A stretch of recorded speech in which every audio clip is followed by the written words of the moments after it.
लोकसभा चुनाव का वक्त नजदीक है और हर सियासी दल अपने अपने जीत के समीकरण दुरुस्त करने में जुटे हुए हैं। कभी विपक्षी गठबंधन को लेकर तो कभी बीजेपी और अन्य पार्टियों के बीच गठबंधन को लेकर। लेकिन अब सभी के दावों को बीजेपी ने सही साबित किया है, लेकिन उससे राजभर की मुश्किलें बढ़ गई हैं। आपको बताएंगे कि राजभर की मुश्किलें कैसे बढ़ी हैं, लेकिन उससे पहले बात करते हैं बीजेपी और ओम प्रकाश राजभर की। दरअसल राजभर ने एनडीए से हाथ मिलाया है और बीजेपी के रंग में रंगने की ओर उन्होंने कदम बढ़ाया है। लेकिन अब उसी के साथ राजभर समाजवादी पार्टी के हत्थे चढ़ गए हैं और चाचा शिवपाल ने राजभर को लेकर एक ऐसा दावा किया है जिसके बाद सियासत में नया हंगामा देखने को मिल रहा है। आपको बताएंगे कि इस बार कैसे राजभर चाचा के हत्थे चढ़ गए, लेकिन उससे पहले आप हमें बताएं कि बीजेपी के सुभाषपा के बीच गठबंधन पर आपकी क्या राय है। चलिए बात करते हैं चाचा शिवपाल और ओम प्रकाश राजभर की।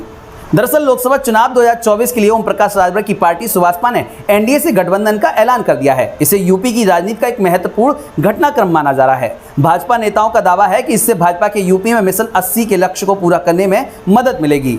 खुद राजभर ने भी यही कहा है कि यूपी में विपक्ष खत्म हो चुका है। वहीं इन सब पर सपा के राष्ट्रीय महासचिव शिवपाल सिंह यादव ने राजभर पर तंज कसा है और उन्होंने कहा कि अभी कुछ दिन पहले वो मायावती को प्रधानमंत्री बना रहे थे। शिवपाल ने कहा कि ओम प्रकाश राजभर का कोई भी स्थायी ठिकाना नहीं है, वो कब कहां चले जाएं उनका कोई भी भरोसा नहीं है। भविष्य में जहूराबाद से भी उनकी जमानत जब्त होगी, जहां से लड़ेंगे वहीं से वे हारेंगे। शिवपाल ने कहा कि एक बड़बोले नेता कह रहे थे कि सपा समाप्त हो गई है, लेकिन वे कौशाम्बी में हमसे चुनाव हार गए। दरअसल अभी ज्यादा दिन नहीं हुए जब राजभर ने कहा था कि यूपी में सपा, बसपा, कांग्रेस और रालोद को एक होकर मायावती को प्रधानमंत्री पद का उम्मीदवार बना देना चाहिए, इससे भाजपा की यूपी में करारी हार होगी। उन्होंने कहा था कि अगर ऐसा होता है तो वे भी इस गठबंधन का हिस्सा बनेंगे।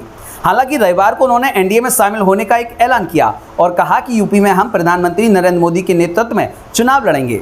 सामाजिक न्याय, देश की रक्षा, सुरक्षा, सुशासन, वंचितों, शोषितों, पिछड़ों, दलितों, महिलाओं, किसानों, नौजवानों और हर कमजोर वर्ग को सशक्त बनाने के लिए हम काम करेंगे।